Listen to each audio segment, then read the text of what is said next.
Good evening student, I am Jagmeet Singh, PGT Chemistry. Last class we discuss about crop production. Crops की definition के बारे में अपने पढ़ा था और क्रॉप के जो टाइप्स है उसके बारे में अपने लास्ट क्लास में डिस्कस किया था।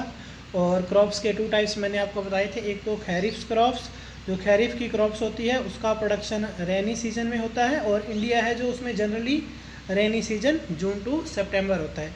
और इसके जो खैरिफ क्रॉप्स थे उसके एग्जांपल मैंने बताए थे आपको, मेज, सोयाबीन्स और groundnuts, cotton, etc some common example of kharif crops. और जो सेकंड टाइप्स था उसके अंदर अपने पढ़ा था रेबीज क्रॉप्स। रेबीज क्रॉप्स का प्रोडक्शन विंटर सीजन में होता है, यानी अक्टूबर टू मार्च में होता है। और इसके जो एग्जांपल थे वो अपने पढ़े थे वीट, पी, मस्टर्ड आदि। इसके जो एग्जांपल थे उसके बारे में अपने लास्ट क्लास में डिस्कस कर ही चुके हैं। इसके बाद अपने एग्रीकल्चर प्रोसेस के बारे में पढ़ा था, जिसके अंदर अपने प्रिपरेशन ऑफ सोइल्स, मिट्टी कैसे तैयार की जाती है, सोइंग। और अपना जो आज का टॉपिक है, जो नेक्स्ट टॉपिक है वो होगा मैन्योर एंड फर्टिलाइजर्स। यानी फर्टिलाइजर्स होते क्या है? The substance which are added to the soil in the form of nutrients for the healthy growth of plants are called manure and fertilizers। यानी कोई भी पदार्थ है या कोई भी एलिमेंट्स है या सब्सटेंस है जो प्लांट्स की हेल्थी ग्रोथ के लिए आवश्यक होता है, उसकी नेसेसरी होती है प्लांट्स को, उसको क्या बोला जाता है? मैन्योर्स एंड फर्टिलाइजर्स कहा जाता है। Now we discuss differences between fertilizers and manures. यानी मैन्योर्स और जो फर्टिलाइजर्स है उसमें डिफरेंस क्या है उसके बारे में अपनी स्टडी करते हैं। तो फर्स्ट डिफरेंस है फर्टिलाइजर्स में, fertilisers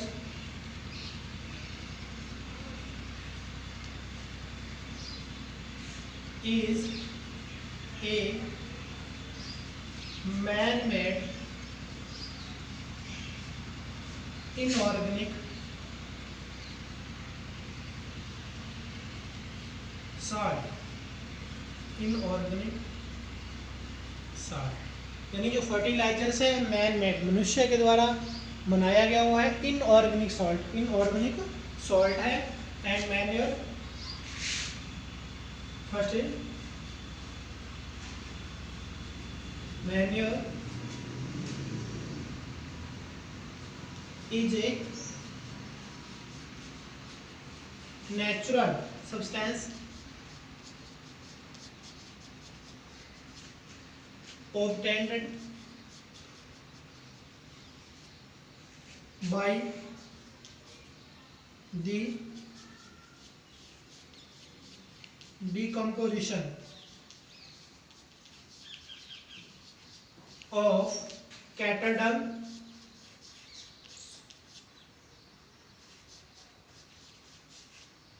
and plants residues.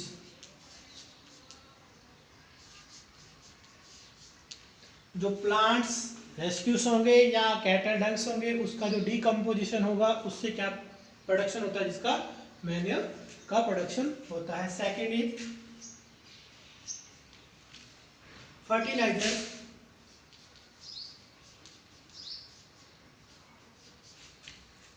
Is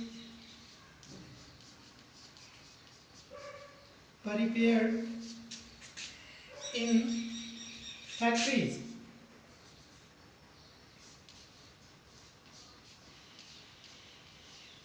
तो फर्टिलाइजर है उनका जो प्रोडक्शन होता है वो फैक्ट्रीज के अंदर होता है, यानी इंडस्ट्री के अंदर इनका प्रोडक्शन होगा।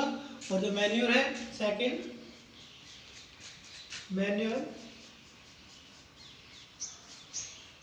कैन बी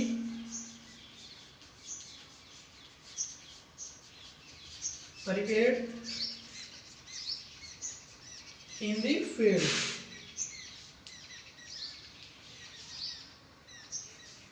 यानी जो मैन्योर होगा उसका जो प्रोडक्शन होगा वो मोस्टली कोई भी फार्मर है फील्ड्स के अंदर इसका प्रोडक्शन कर सकता है। Third is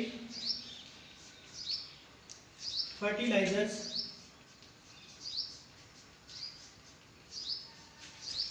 does not provide any humus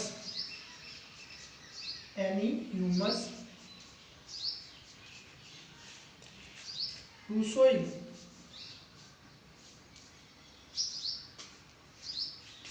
इसके बारे में अपने डिस्कस करते हैं। जो फर्टिलाइजर्स है वो डज नॉट प्रोवाइड, वो प्रोवाइड नहीं करता ह्यूमस टू सॉइल, जो ह्यूमस की जो आवश्यकता होती है, जो नेसेसिटी होती है सॉइल को, उसको प्रोडक्शन उसका जो होता है वो नहीं देता है। थर्ड इज मैन्योर में manure provides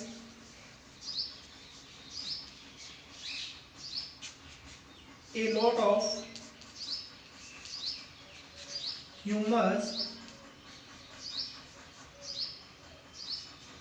to the soil, और जो मैन्योर्स होता है वो ज़्यादा ह्यूमस प्रोवाइड करता है सॉइल को। Fourth is fertilisers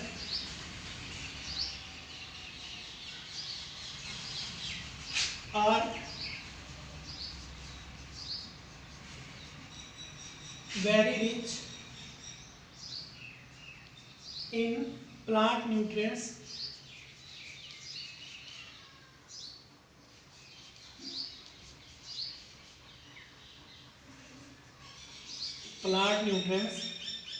like nitrogen,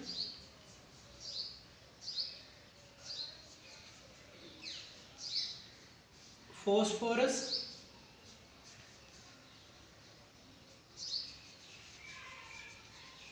and potassium.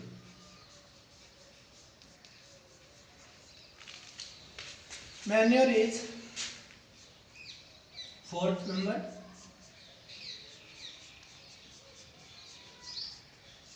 Manure is relatively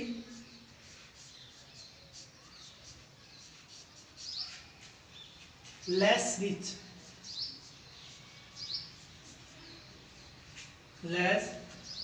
in plant nutrients.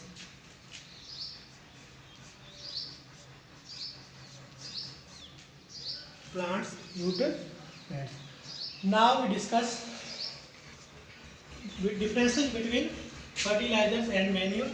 Fertilizers is a man-made inorganic salt है, ये ऑर्गेनिक साल्ट नहीं है, ये इनऑर्गेनिक साल्ट होगा।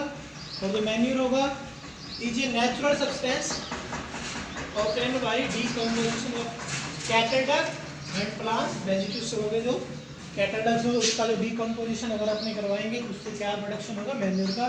Fertilisation is prepared in factories के अंदर फर्टिलाइजर्स का प्रोडक्शन होता है, और मैन्यूर्स का जो प्रोडक्शन होता है वो फील्ड्स के अंदर ज़्यादातर मोस्टली कोई भी फार्मर इसका प्रोडक्शन फील्ड्स के अंदर ही करता है। और फर्टिलाइजर्स है वो does not provide any humus to soil, humus की जो क्वांटिटी है जो सॉइल को जिसकी आवश्यकता होती है उसको ज़्यादा प्रोवाइड नहीं करता है फर्टिलाइजर्स, और मैन्यूर्स की जो प्रोवाइडेशन है वो ज़्यादा होती है ह्यूमस की प्रोवाइड करने की capacity. Fourth, fertilizers are very rich in plant nutrients, इसमें मोस्टली क्या होता है नाइट्रोजन, फॉस्फोरस और पोटेशियम की जो क्वांटिटी है वो इसमें होती है फर्टिलाइजर्स में मोस्टली। और मैन्योर रहता है वो इनमें जो नाइट्रोजन पोटेशियम है वो फॉस्फोरस है, इनकी जो क्वांटिटी होती है वो प्लांट्स को प्रोवाइड करने की वो इसमें लेस होती है, मिनिमम होती है। Now we discuss advantage of manure. Manure के क्या एडवांटेज है जिसको कि हमेशा मोस्टली एडवांटेज के तौर पे देखा जाता है कि मैन्योर के जो एडवांटेज है वो हमेशा ही सॉइल के लिए बने रहते हैं। अब उसके बारे में अपने डिस्कस करते हैं।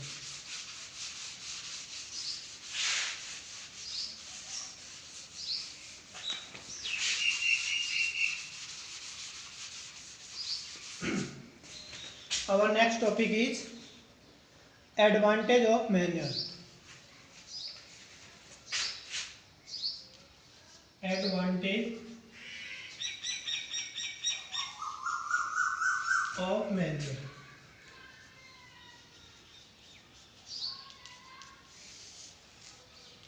एडवांटेज ऑफ मैन्यूर में जो एडवांटेज है इसका फर्स्ट है it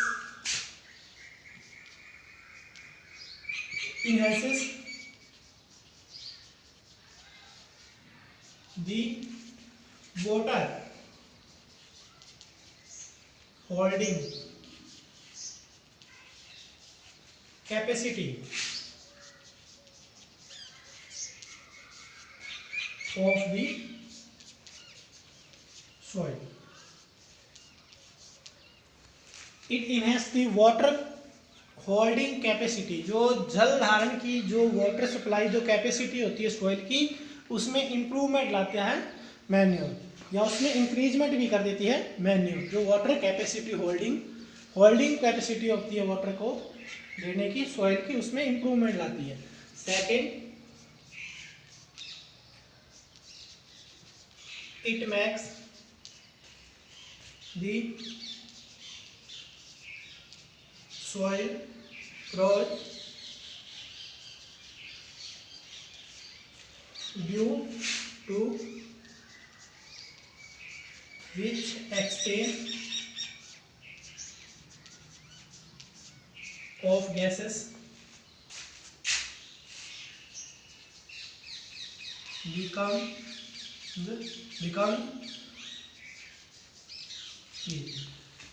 it makes the soil porous due to which exchange of gases become easily. जो गैसेस का जो एक्सचेंज होएगा उसकी जो क्वांटिटी है उसको भी बढ़ाती है कौन, मैन्योर। उसका भी जो इम्प्रूवमेंट है जो गैसेस प्रोडक्शन की, गैसेस एक्सचेंज करने की जो कैपेसिटी है सॉइल की, उसमें भी इसको इम्प्रूवमेंट करती है manure. Third is it increase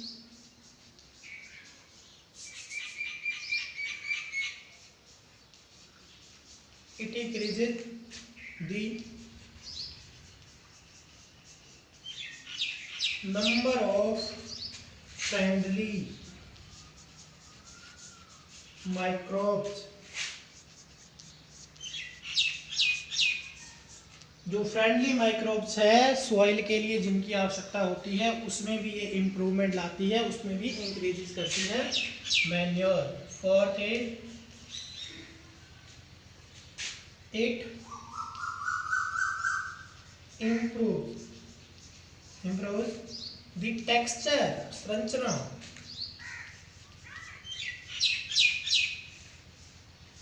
of the soil। जो टेक्सचर ऑफ सॉइल है उसमें भी इम्प्रूवमेंट लाती है मैन्यूर। जो एडवांटेज है मैन्यूर्स के किसी भी प्रकार की सॉइल्स के लिए, उसमें फर्स्ट है जो वाटर कैपेसिटी है उसमें इम्प्रूवमेंट लाएगी। सेकेंड इज जो एक्सचेंजेस ऑफ गैसेस है उसमें भी इम्प्रूवमेंट लाती है मैन्योर। और थर्ड इज जो फ्रेंडली माइक्रोब्स है जो सॉइल के लिए आवश्यक होते हैं, जो फ्रेंडली माइक्रोब, उनके नंबर्स में भी इंक्रीज करती है और improve the texture of soil. जो टेक्सचर ऑफ सॉइल है उसमें भी इम्प्रूवमेंट करती है manure. Next video we will discuss about irrigation and its methods. Thank you all of you.